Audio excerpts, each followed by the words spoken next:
Everybody, welcome to the Tuesday Night Music Show. I got two things to cover tonight. I don't know which one I want to do first. Okay, let's do this one first. We'll get into the introductions as we go here, but I was thinking about something recently. There are people in this world who have been living under a rock of some kind and have no idea what's going on in popular music, be it rock and roll, R&B, whatever. These people really exist. Maybe they're raised rather conservatively, or they're raised in a different country, and they just have no point of reference to rock and roll. There's one guy on YouTube who was kind of living in a very conservative house, a military house in Germany, where don't listen to rock as the devil's music. And then he comes to the States as a young man and immerses into hip-hop and becomes a hip-hop recording artist, but doesn't know about the Beatles and doesn't know about Wham and doesn't know about the Rolling Stones and doesn't know about anything. These people really exist. Or they're classical people or opera singers or whatever, and they just immerse themselves in classical but never explore rock and roll. It's weird, but they do exist. So, if you were to advise any of these people of a piece of music that you think they should listen to, be it an album or an artist from, I don't know, let's break it down. You want to break it down by decade or genre or what? What would you recommend? What do you think? Should we break this down by maybe genre, or just to get a taste of what music is like, what top 40 music is like? Oh, you're saying it's going to be top 40? Well, it could be rock and roll. I mean, it's mainstream music, at any rate. Decades would keep it with multiple genres that you could show different things. So if you took the period of 1950 to 1959, I think that would give us a bunch of different, categories. So those are pretty obvious, I think. But sure, let's do it. Let's do the birth of rock and roll. Let's do the first 7 or 8 years of rock and roll. That would be 1955 through the very early 60s. Sure. So, I mean, that's a good baseline to start. That gives you perspective too, I think. Yeah. I mean, So watching people discover music they've never heard before is very entertaining. And it makes for great YouTube shows. I don't know if you're a fan of the charismatic voice or watch her once in a while. She's heavily immersed in opera, and seeing her discover, ELO, or, she's a big fan of Ronnie James Dio, and it's right, just opening her eyes all of a sudden. It's like, this is just a whole new. So I think that the category as a whole is very entertaining to see someone who doesn't know, like you say, who Prince is, really living under a rock, right? Like, But I don't think I would go to her and say, here, check out 1999, by Prince, who's a cool artist, simply because I wanted to have some perspective of kind of the evolution of it all. Well, that brings up an interesting point, because are we telling people to look at things to get a perspective, or are we telling people that don't know it to look at the hits they may need to play? Because these are DJs we're talking about, right? I'm just talking about enjoying music. I'm not talking about trying to play music for masses. I'm talking about for personal listening. Oh, personal. Okay. Whatever. Yeah, I can't believe you. I can't believe you missed this for so long. DJs. Right? Yeah. But even at that, I mean, there are things out there that maybe you wouldn't play as a DJ, but your favorite new artist has sampled this and looped this, and you don't know where it's from. I mean, that happens a lot. Even to me sometimes. Where is that sample from? Because I missed that song the first time. I'll go back and I'll find it. So, I mean, no matter what it is, whether it be, to play for an audience or just for personal listening, I can't believe I missed this. Right. Okay. No, I hear you. Go ahead. I'll kick it in for one. Like if you really had to go back into the 50s and say, where's ground zero for rock and roll? You'd have to look at Chuck Berry. Yes. And newer generations heard of him, don't know his influence, don't know how many decades what he started has carried, what's built upon what he put down, so to speak, whether it's rock and roll music or Sweet Little 16, or, I mean, Johnny B. Good is probably the Johnny B. Good that everybody knows. I mean, that's kind of like, oh, that happened, and then all this happened. It's like the Beatles didn't invent rock. They They did not. Well, all I gotta say is like Chuck Berry stole Johnny B. Good from Michael J. Fox in Back to the Future. I've heard that. Did he go? He went back in time and stole it. Yeah, Yeah. he went forward in time and brought it back. No, Marvin Berry stole it and gave it to Chuck. He gave it to Chuck. Yeah. So somebody owes somebody some money. Yeah, there's royalties to be collected on here. I think I'd look at Elvis. I'd also look at, but I don't think somebody has to immerse themselves into Elvis Presley. I think there's probably a few songs to check out. Jailhouse Rock, Don't Be Cruel, Love Me Tender, that kind of Hound Dog, and done. You don't have to immerse yourself into it unless you're really into it. Go ahead. But, just as a taste of something, I might recommend a few songs from Elvis Presley. Oh, sure. But if rock didn't come before, if you weren't listening to that rock and roll music with Chuck, it would have been the Jailhouse Blues, and you wouldn't have got a Jailhouse Rock because someone coined the phrase, and now it's rock music. We got to be careful here because we could just keep going back to Jesus. Well, is Chuck Berry Jesus? We're trying to establish a base for just rock and roll, not a base for why rock and roll happened, but a base for rock and roll. But if you talk to the people in rock and roll, they'd have you go back to Robert Johnson. Sure. Yeah. And who would Robert Johnson have you go back to? See, this is where it gets weird. But see, then it would be more gospel-y stuff pre-Robert Johnson. But at least it's like, we as DJs and music people know names like Charlie Christensen and Wes Montgomery and Miles and Thelonious Monk and different players in the genre. And I remember Robin Trower very graciously said, if you like what I'm doing, don't listen just to me. Listen to who I listen to. Right. Listen to Chuck Berry. Listen to Howlin' Wolf. Listen to B.B. King. Well, I was thinking about it, and I'm like, okay, let's get a baseline. So I'm thinking, first thing comes to my head is Elvis. I'm like, okay, but before you listen to Elvis, you have to listen to some 40s blues and rockabilly, and you have to dive into Frank Sinatra. But before you do that, you got to dive into the Great American Song Catalog with Cole Porter in the 1920s. But before you do that, it just kept going on and on and on. It's a very deep rabbit hole, yeah. We're doing folk music, from Ireland in the 1600s. It's like, I got to start somewhere where it makes sense because I don't want to bore these people to death. But, I'm thinking if you're not familiar with rock and roll, maybe starting in with rock and roll, the beginnings might be the thing to do. Just a taste, not an immersion, but just a taste. I don't know. Okay. I don't know. That's just me. I agree with Elvis. 1,000%. I agree. Elvis has to be in the conversation. Well, what about the 60s? If we give them a little taste of what's going on in the 50s. You got to go with the Beatles. I was also thinking about doing, but before I jump into the Beatles, I was thinking about Fats Domino. You need to do that. And Chubby Checker. You do Bill Haley? Little Richard. Yeah, Bill Haley, absolutely. Because then you've got kind of the one-offs. You've got the Little Jerry Richard, Lewis, Little Richard, Yeah. Bill Haley. You don't have to go nuts, just a taste. No, but like Chubby Checker, this is stuff that you would hear at that period. Well, the whole thing with Fats Domino was that, he had some pretty cool stuff. And then Chubby Checker was a marketing thing. So Chubby and Fat and Checker and Domino. That's how that worked. You don't want to send emails to Brian at I don't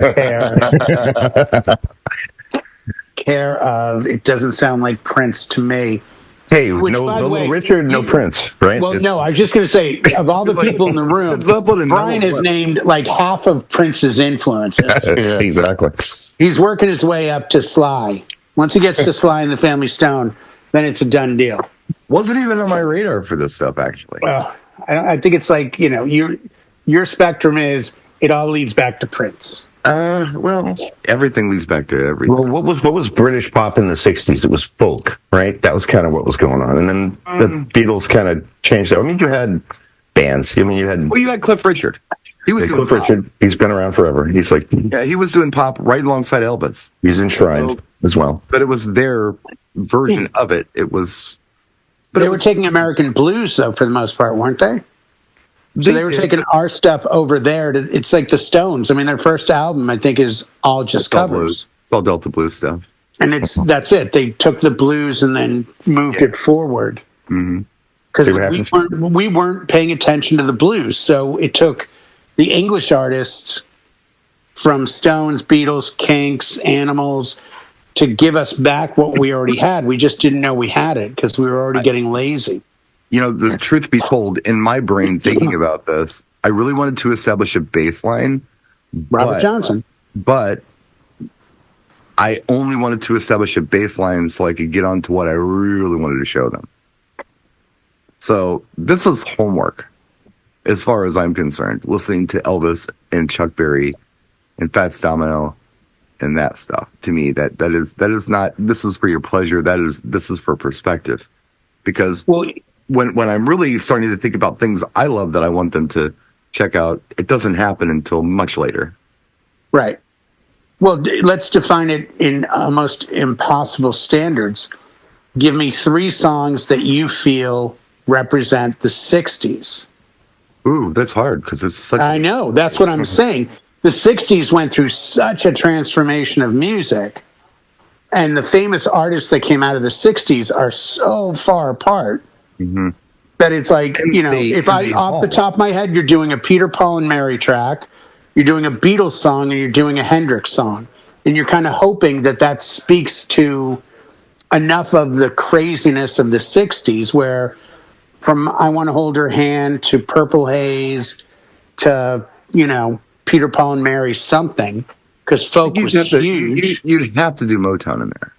But that's my point. So that's what makes it near impossible. So what do you give up of what I said to go to Motown? Do you give up folk? I don't think you can do it in 3. 3-song standard. How about 5? How about 5 artists? I was thinking of it as the first half of the 60s and the second half of the 60s.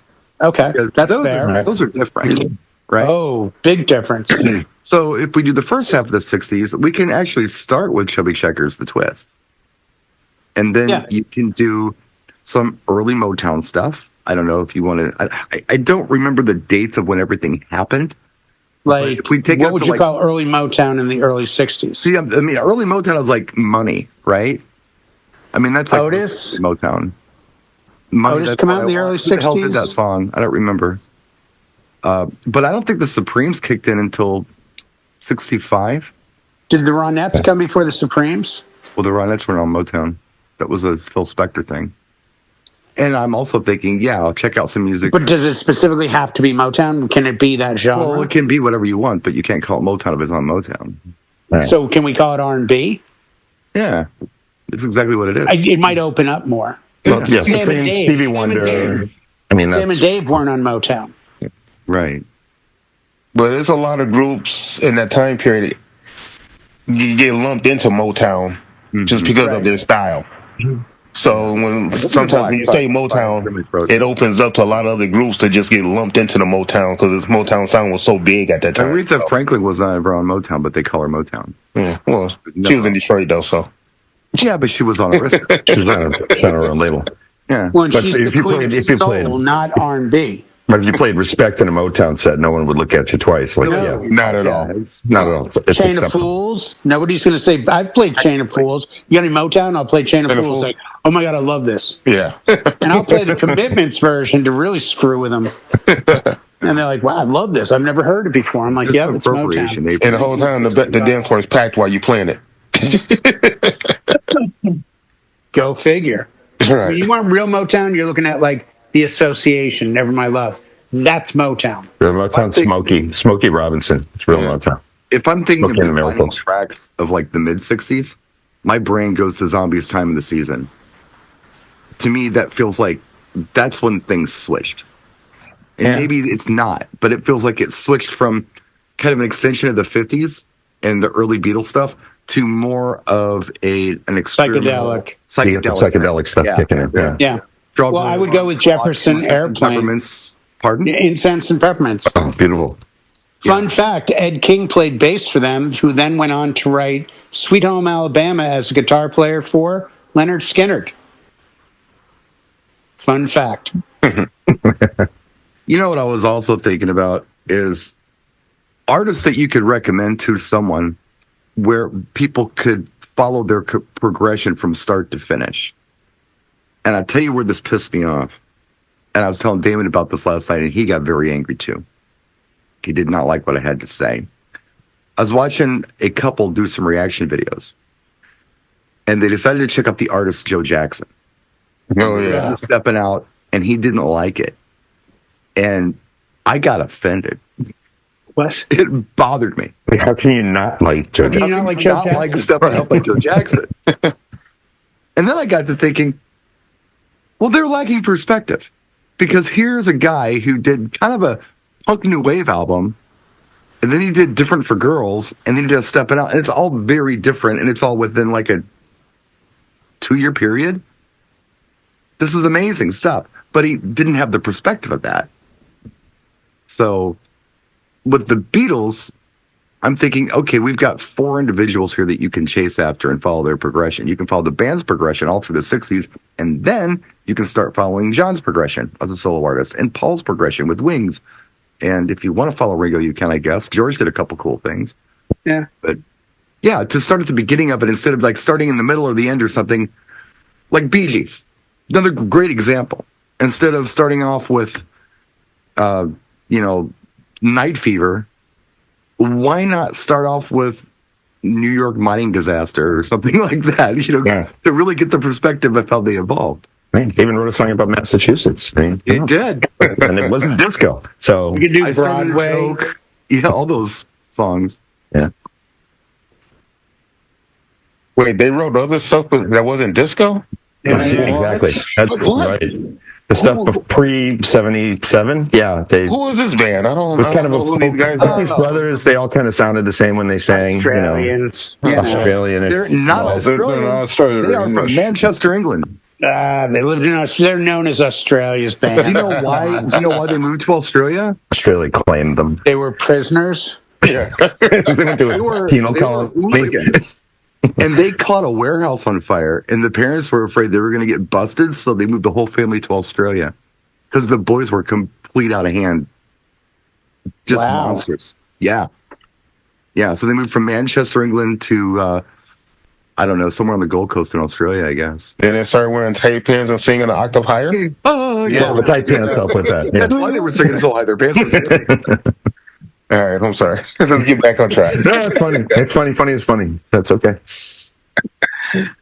Yeah, those boys were not good boys. I think the 60s into the 70s still, to this day, for me personally, is the hardest transition of music and the biggest jump in styles. Like when you go to the late 70s and you get that Gary Newman and the Cars and other bands, it's foreshadowing of what you're going to hear Yeah. in the 80s. But when you listen to Hendrix in 68, 69, and the Doors and things like that, that's not foreshadowing of where we're going to end up in the early 70s. It's going to take a really wide, I think it was the end of Vietnam and, or the fight in Vietnam and everything else, and Altamont, that just suddenly the Summer of Love scene just went sideways. There were a lot of weird things going on besides Hendrix, though. I mean, you had a lot of folk going on, and you had some amazing top 40 stuff going on, like Spiral Staircase, Love You More Today Than Yesterday, or some of the Fifth Dimension stuff. That was very radio-friendly mainstream music at the time. No, it was, but it didn't, to me, seem like it flowed into what it became. It did, but it kind of went underground, and that's when it gets fun. That's when you got your rock. That's where you got your progressive rock and things of that nature. It went into Black Sabbath. It went into... But that's the part of that. But that's my point, Brian. It went so... It didn't speak to, oh, here's this trend of this. Like, it seemed like the 50s into the 60s maintained that vibe. Kind of. And then it got different. Yeah. But like, Buddy Holly died, and it got weird. But that's it. There always seems to be something at the end of a decade. And then Motown kind of...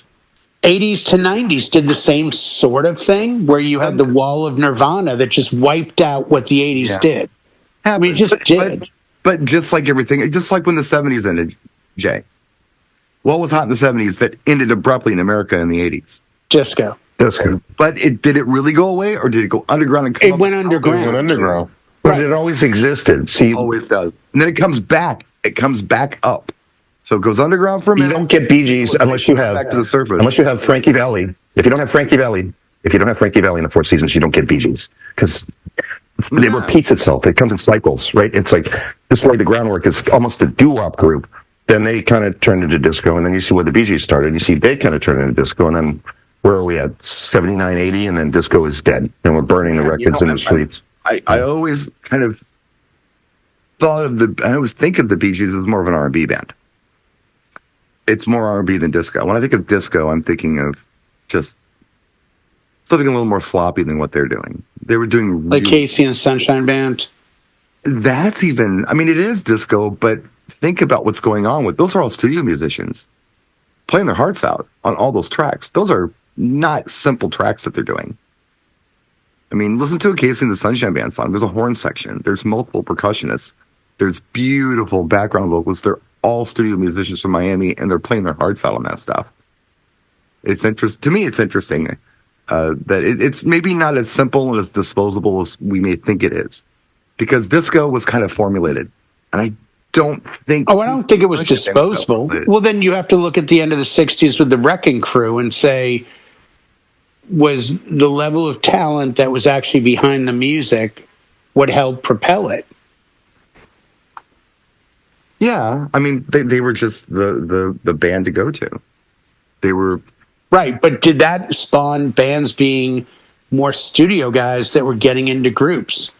I mean, Tower of Power did a ton of studio work on top of being Tower of Power. Well, as did Toto. As did Toto. Yeah, and I'm sure Chicago did their fair share of. Hey, we need some horns. But we need Chicago. Those folk guys. Hey, when Brian Wilson stepped away from the Beach Boys, Glenn Campbell stepped in. So it's Again, you go to the Wrecking Crew. Chicago was a Rush Street bar band, and they had their 1,000 hours in like early on because they played every night. Rush Street in Chicago. It's like a block from Michigan Avenue, which is Miracle Mile or Magnificent Mile, or whatever they call it. The bars on that street used to have bands like that. Was it's like club stuff, but back in the '60s, so it was house bands, and that's where Chicago came from. They were a couple of different, at least two different bands that eventually merged together, and played there for a long time until they came up with their own thing and got the recording contract. So they were a live band. They were a jam band, is what Chicago was. Right. I don't know that they ever really dug the studio too much. They just kind of okay. I mean, that was more of a guess on my behalf because no, it's okay. I just wanted to clarify for anybody who's grading us on this. Chicago would be a good timestamp sound of the '70s because they carried it through into the '80s, but obviously with the they started in the '60s though. Yeah, so, I mean, I remember. I'm a man is the '60s. And so did the Beach Boys, and look at their transition into what they did in the '70s. Well, right, '80s Chicago doesn't sound like '70s Chicago at all. No. Well, that's David. And the Beach Boys started to swerve away a little bit from that 409 Surfer Girl vibe into like Sail on Sailor. The Pet Sound. God Only Knows, and really good stuff. Yeah. Well, I think God Only Knows is Pet Sound, isn't it? Yeah, right there. Yeah. I mean that was the album where the Beatles were like, "Oh no, we got to play catch up. This is really good." Because Beach Boys did it first. They did that crazy, weird, creative stuff first. Well, and wasn't he going? Phil Spector produced that on the side of it, didn't he? Wasn't the Wall of Sound either the influence or? Well, Phil Spector, that was Wall of Sound. That was his thing. Right, but I think that was an influence on what Brian was doing because I know for a fact. I'm sure it was. That the Wrecking Crew did a ton with Phil Spector. Yeah. So they were the Wall of Sound. So the fact that he grabbed Glenn Campbell, and I'm sure other members of the Wrecking Crew certainly spoke to Carol Kay. Or Kay, whatever, yeah. Yeah. Just turned 90, by the way. You ever seen her interviewed, by the way? No. Where she has a bass in her hand, and she goes over the bass line she created, like, I Got You, Babe, and bunch of beat, like, dude, amazing. Just sitting there, like, oh yeah, I did this thing, and she like rips bass lines out. Like, yeah, she's serious talent. Well, sounds like we got a pretty good baseline. We got people listening to a lot of stuff. Now I think maybe it's time to start picking some stuff that we like. Let's start in the late 60s, early 70s. And what albums or artists would you recommend somebody check out? Should I go first? Well, for me, it was Hendrix. I was just going to say Hendrix. Yeah. I mean, we went 60s. I have to say Hendrix all day long. Yep. From Boston. Yep. An artist that I enjoyed a lot as a very, very, very young person, and I still do, would be David Bowie. That was kicking off in the late 60s. So that's a great place to start with Bowie. Is something like Space Oddity. And then kind of go from there. Yeah, that's a great one.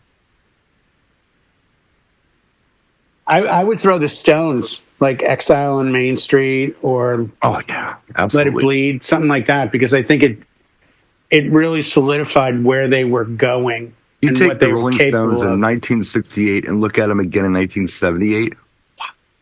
Oh, from like Exile to Some Girls. Wow. Yeah. I mean, talk about a band that progresses. Speaking of progressive, we got to do progressive rock. I might recommend they check out the Yes Fragile album. Oh, great call. Great call. Yeah, all day long. Yeah. The only thing outside of that might be, what, Lamb Lies Down on Broadway? Genesis that was 73. You could do that. Is that too late? That's 75. No, that was happening because Pink Floyd was starting in the late 60s too, and that really thank you. And it is early 70s, but I mean, Dark Side of the Moon. 69, I think, on that one. I feel like we're doing classic albums at one point, because I'm even back in my mind, I'm like, did anyone say Carole King Tapestry yet? Like, not yet. That's the thing. Do we throw those things in there? No. Those folk things matter because, I mean, that's what gives you Gordon Lightfoot in the 70s. If you don't have Carole King doing what she did, then it's just the progression of the folk writer, the John Denvers, and like those. It just adds so much. Very talented singer-songwriter, instrumentalists. Absolutely. Yeah. I would absolutely say and Fogelberg. Listen to John Denver. So, how about Steely Dan? Which album? By a Thrill, 1972. Start at the beginning. Classic. Yeah, they wouldn't be where they were if Chevy Chase never played drums for them. Just saying. That's right. Yeah, Chevy Chase really did set the percussion. He certainly did. He set the bar high. Perfect. Really pitch. set it high. Perfect pitch. It's what Donald Fagen said of his perfect pitch.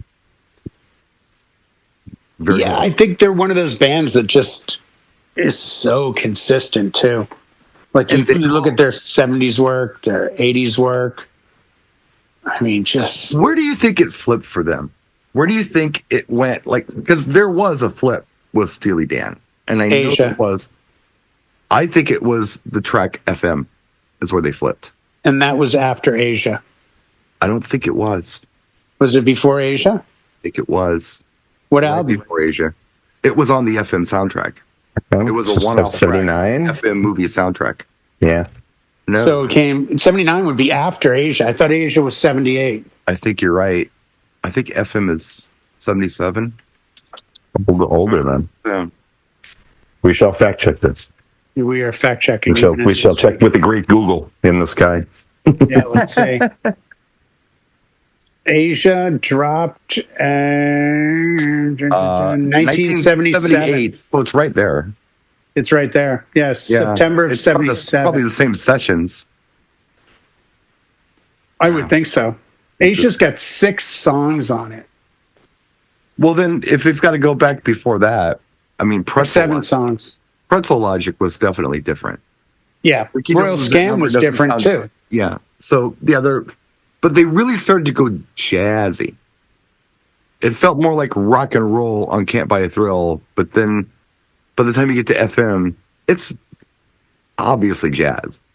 It just feels that way to me. And Asia's obviously very jazz-influenced fusion stuff, where I don't really feel that way as much about Dirty Work. Well, it's funny you say that. I'm looking right now, and Gaucho was the next album after Asia.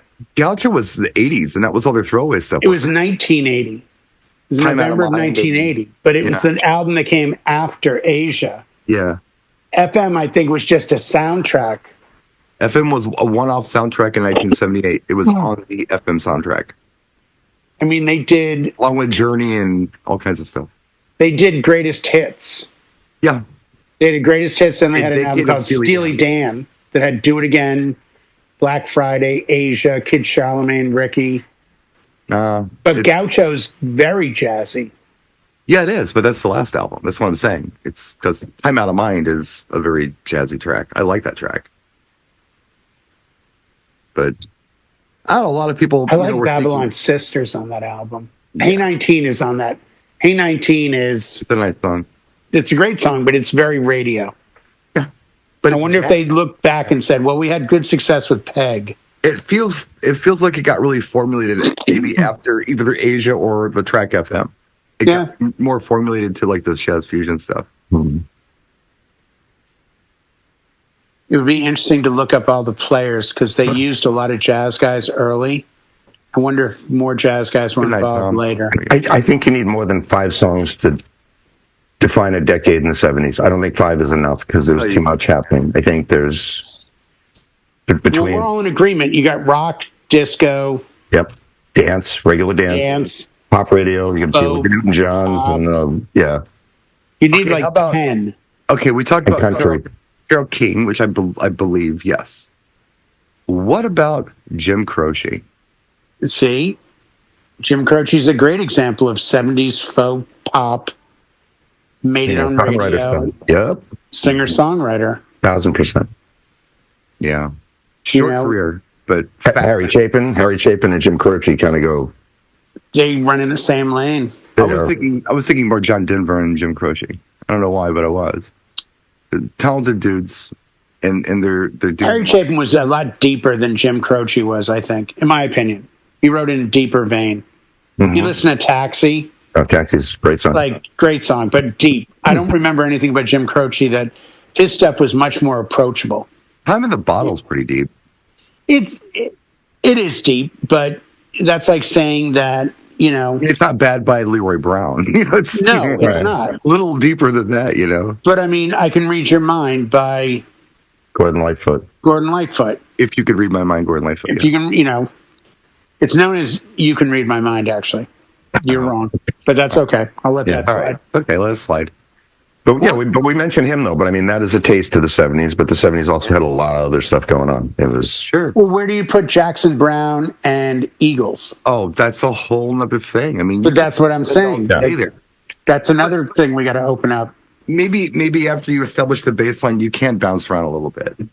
Maybe we should have a group and then subgroups. Like, I'm not sure where I would start somebody. I want to start them on something that they like, but then I want to establish baselines so they're not missing out. I feel like I missed out. I've been beat up a lot by people when I tell them, look, I really am not real excited about music that was recorded before I was born, and that includes the Beatles. I'm like, no, but I love Wings. I'm like, oh, how could you? I'm like, I don't hate the Beatles. Because most people think you have to like what came before it to understand what came after. I don't dislike it. It just isn't something I listen to in my free time. You know what I mean? I will. But do you not find that you listen to older music now? Like, I didn't understand how Ace Frehley was telling me to listen to, Rick Derringer and Pete Townsend and Jeff Beck and Eric Clapton and Jimmy Page in 1980 when he was in Guitar Player. And now as I'm much older, I look back and go, yeah, because I'm not listening to stuff made in 2025 either. I'm still going back and going, man, this Ted Nugent Double Live Gonzo still kicks.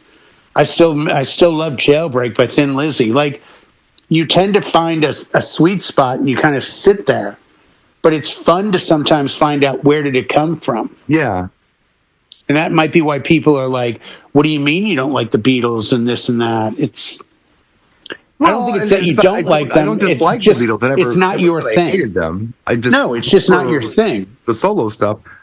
I'm not that way about the Stones, though. I like early Stones.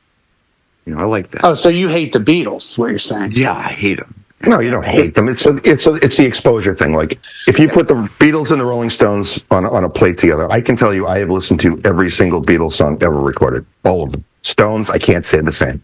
I guess does that make me the Beatles fan, or because usually that's the line in the sand, the great divide. Feel like it is. We only got four and a half years of it. But I've just never taken the time to listen to the B-sides or the off tracks from the Stones. I'm not listening to entire albums. I'm cherry picking stuff. I'm not that dude. Like I mentioned Cliff Richard before, one of my guilty pleasures. I mean, I can think of 4 or 5 Cliff Richard songs that I enjoy, but I wouldn't call myself a Cliff Richard fan, and he's got a catalog that's, 70 years old at this point? Easily. Ooh, yeah. It just dawned on me, where do we put Mr. Barry Manilow? Oh, yeah. Like, you got to have Barry. He's still performing. He just announced all his gigs for this year. Crooner. He's in with Frank. Who else you have to have in there? Joe Walsh. Barbara Streisand. Sorry. I mean, let's be honest here. And I think we're all in agreement. Paul Jabara, the theme from one of the greatest classics of the 70s, Mother, Jugs, and Speed, with the great Bill Cosby. So if Jugs didn't cancel, Bill got it canceled, or Harvey Keitel. Okay, we're in the 70s. We're there, okay? And we got to hand him one album to listen to. What album are you going to hand him? Eagles' Greatest Hits. Damon, what are you going to hand him? Mega Brain from Parliament Funkadelic. Brian, you got a record? You going to hand him a record?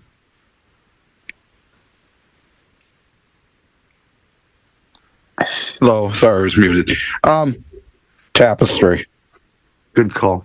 John, you going to hand him a record? I'm going to hand him High Voltage from AC/DC because look what's coming down the road. This is what this band's going to sound like for the next 45 years. I'm just busting your chops. We talked about AC/DC last night. They made 2 different records. Slack the other night, by the way. I know. You were really kind about no, it's not all the same. They're meat and potatoes. You know what you're getting. You're getting meat and you're getting potatoes. Absolutely, every record. So every record. I'm going to hand him an album, and I'm going to be that guy and hand him the Saturday Night Fever soundtrack. That's a great one. Yeah, that's a great one. I have no issues. That's a great album. How about the 1980s? We're going to hand him one album. What album is it going to be? No, you're not. That's a Columbia House 12 for a penny subscription right there, I'm only going to go first because I want to get in front of this one. Pyromania by Def Leppard. Nice. It's a tough one. You can hand him more albums later. What's the first album you're going to hand him? How's that sound? I'm going to go the Rock Pyromania. Low-hanging fruit. Who wants to jump on it? You, John, do it. MJT, come on, don't make me do it.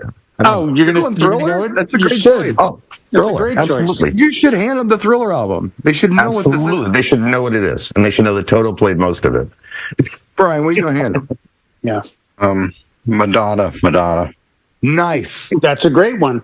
Instead of not Burning Love. What is it? Burning Up. Burning Up. Burning Up. Yeah. Everybody. I love that track. Yeah. I'll go to Hunko. I love that track. You got one in hand, Damon? You got more later, but you got. I might get my head chopped off for this one. I'm gonna go 1999 over Purple Rain. I was gonna do the same thing. I like 1999 a hell of a lot better than Purple Rain. Me too, and I was going to do the exact same thing, and that was my exact same justification. So now I get to pick another first record to hand them. That's what I was going to do. That out of the way. For the movie, huh? No Love for Apollonia. No, don't get me wrong. Great. If I had to choose between those two, I'm going 1999 over Purple Rain. It was a double record set. And don't get me wrong, Apollonia. Oh my God. Yes, I have a poster on my wall. But it's so good. It's so good because he wasn't a superstar yet, and yet it's still an amazing album. Yes. Once you're a superstar, you've got resources, you've got motivation, you've got money. Yeah, but it was underground. Money, yeah, but it was underground. He didn't have mansion money. He had, 3-bedroom split level money. He did, and. It's hard to suffer for your art when you're cashing $1 million checks too. It just is like that longing. I love you so much. Longing song makes sense when you're eating ramen every night it's harder to sell that sometimes when you there's got photos of you with Apollonia in a mansion. When you're a mega which star, after it's 1999. Yeah. But yeah, some of his best writing, some of the most innovative sounds I've heard on anything.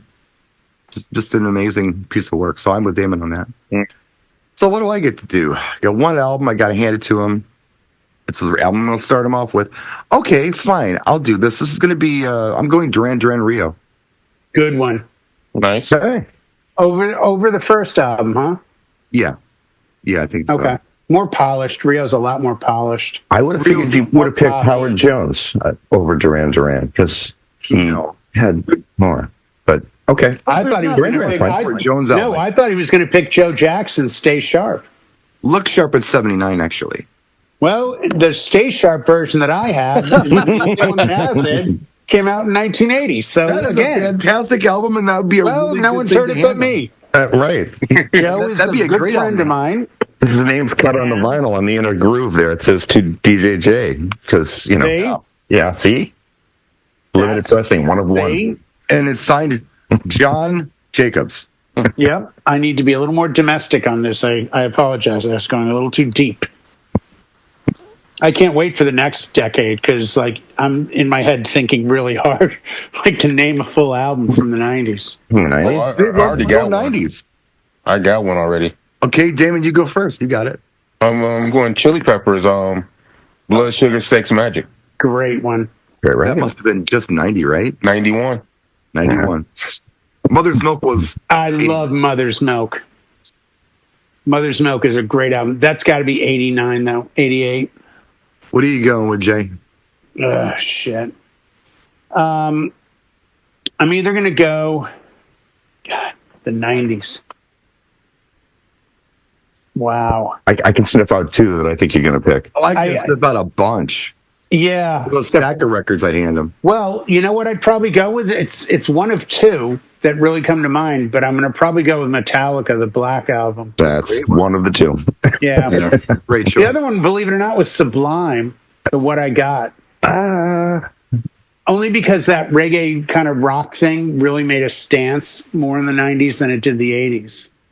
How about you? But I think Black is a good one. I figured you were the flip on that side. Jay would have been Nirvana. Never mind. That's changing. That changed rock. It did. That eliminated all the hair bands. They all honestly thought somebody else will grab this, and I'm thinking let's go with something that didn't die afterwards. The Black Album was like Rock's Never Gonna Die, and then Nirvana's like Hold My Beer. Because Nirvana just came and just knocked that right back to the garage, kid. Yeah, here we go. No, 100%. Great album from the 90s, huh? Yeah. There's some great dance music in the 90s too, but singles more than albums. I think the culture changed. We got a lot from a lot, but you didn't get a Thriller in the 90s. I don't. No. Utah Saints, something good maybe. You got Nirvana's Nevermind. That was probably the big one, and Metallica's Black Album's right there too. But you're not representing the decade. Now, if you just grab those two records, so can you do soundtracks? Because singles would be a great one to add. It's just all rock. I mean, a lot of things happen in that decade other than rock. Yeah. I don't know. Damon picked a good one. Brian hasn't picked anything. We've all picked rock. So where's our standout dance records? Where's, Well, you know what I was actually thinking, and it's terrible for me to think this, but it would totally, absolutely 100% fit. They should probably listen to the CNC Music Factory Gonna Make You Sweat album. They should probably. That's a good album. Yeah. Very representative of the early 90s dance music, and there's like 4 or 5 amazing tracks on there. Do you think Madonna's Justified speaks to... Okay. That's Immaculate Collection, and that's 90. Ray of Light came out in the 90s. That was 90s. Ray of Light was late 90s. Yeah, but no. Immaculate Collection was her greatest hits compilation, remixed by like Chef Justify. Came out in 90. It had Justify My Love on it, and it also had the track Rescue Me on it. Those were the 2 new tracks on it.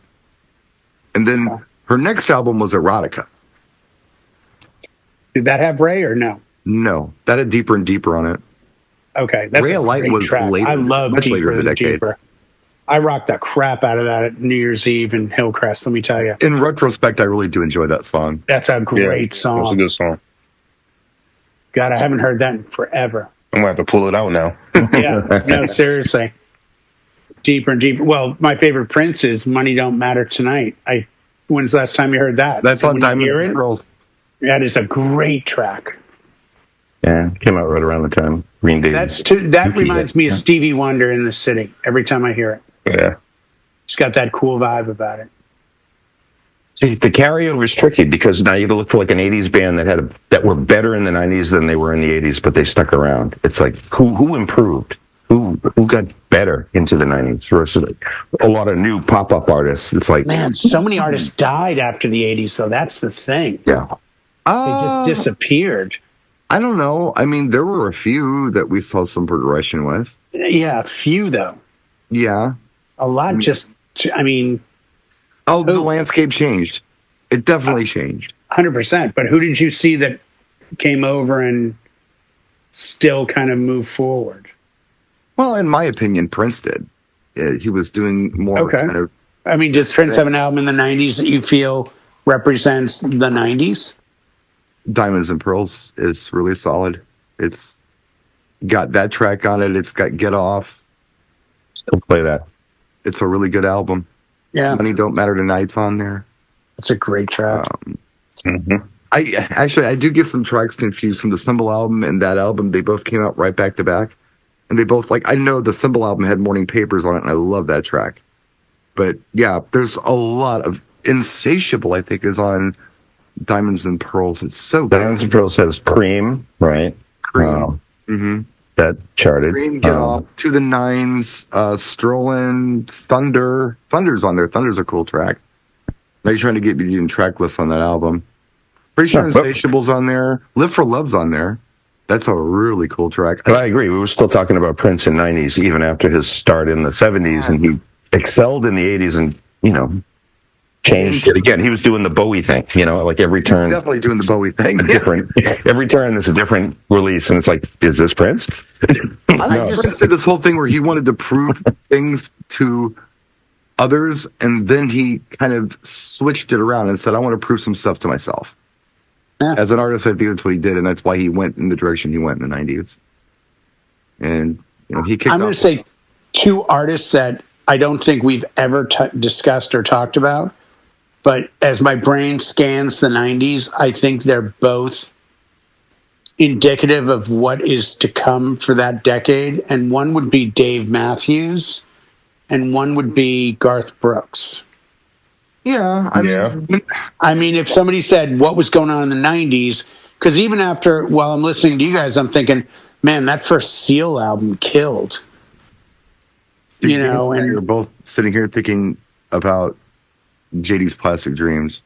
At least I am, and that whole, what did they call it? The new Chicago house sound with Cashmere? Yeah. Doing all that stuff. I mean, yeah, that was great. Brighter Days and Love Train and all that stuff. But we're talking what's indicative of the decade.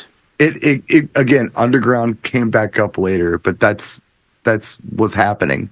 But as Jay was saying, Garth Brooks, he had a pigeonhole on a good chunk of the 90s. Yeah, he came out of nowhere and just took it over. Right. And even though Dave Matthews may not have gone, is still big today, 32 years later, he opened the door for the Jack Johnson, Jason Mraz, John Mayers of the future. Yep. Yeah. We kind of went back to that 70s singer-songwriter thing, but now it was given up with more of a band sound, I think. Absolutely. I did this video earlier this week where I, said, DJ, don't be just like Nickelback. And everybody thought I was hitting on Nickelback. And I totally wasn't. I was saying, look, Nickelback does what they do very well. And they've proven it because they've been doing it this way for 30 years. I looked it up. Yeah. But what I'm saying is don't try to be Nickelback because Nickelback already exists. Do your thing. Yeah. So in my research is how long has Nickelback been around? 95 is when Nickelback showed up. What was their first big thing? That Hero track? Not Hero. The first one I remember song. is actually much later, Rockstar. Oh, big old. No, No. They had that track where it Remind didn't. me, was it Photograph. Right, Look at but this even before photograph. Photograph, there's the one where it's like it's acoustic a little bit and then it goes hard, but he doesn't sound like him. Isn't it? Chad does not sound like It's not Chad. it. I'll look it up. You remind me of Who I Already Am or whatever. That's a great track, but there was one before it. Is with it before I that? think that's when they first got on my radar. Was This Is How You Remind Me? I think Yeah. that's when 95. I know it seems like a blink ago, but yeah, that was 30 years ago. 30 years ago. Yeah, 30 years ago. I was like 24 years old. Wow. Yeah, where? By the way, How You Remind Me came out in 2001. Oh, that was late in the. Yeah, it's Yeah. pretty early. Yeah, Photograph was 2005, but they had like this random hit when they first broke. Because I remember hearing them on radio when I was working at the club, and I'm like, "Damn, what is this track?" all I remember thinking to myself, because I would hear it on the new rock station, which is, kind of the alternative station that we had here. And I thought they were saying the band's name was Nickel Bag. Oh, that's That interesting. was a reference to a nickel bag of weed. Not as diggable. Diggable Planet? Yep. Yeah.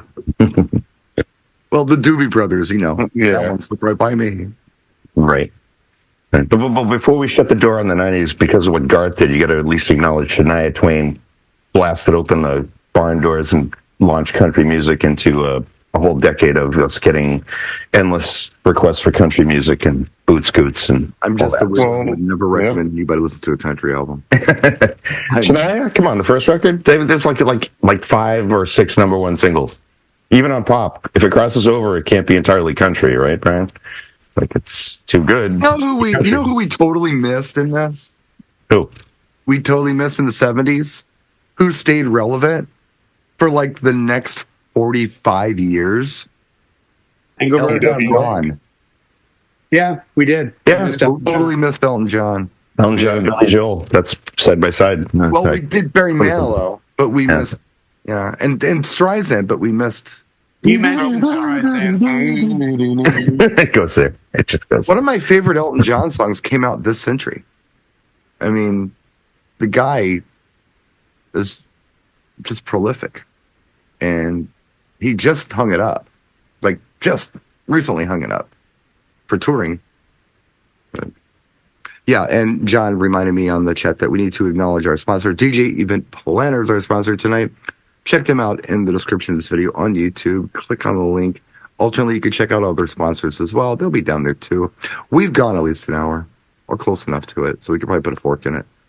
But we'll do another one next week, and hopefully we'll try to be less ADHD next time. We did fine. Hey, we get another 25 years to talk about. If we start in the 2000s, that'll give us a chance to come up with some albums you really have to hear and not Think about that. Spotify How about singers. next week we do this? How about next week, and you all have a chance to think about this. How about next week we do a guilty pleasure show? Oh, no problem. Jay likes that one. I'm down with that. I'm down.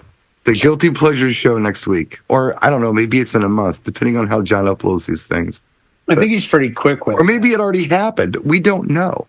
Yeah, we could be in the future, looking back on the future. Yeah, this could be all kinds of wormhole, Yeah. stuff. But at any rate, we'll see you next time, or maybe we already saw you. It doesn't matter.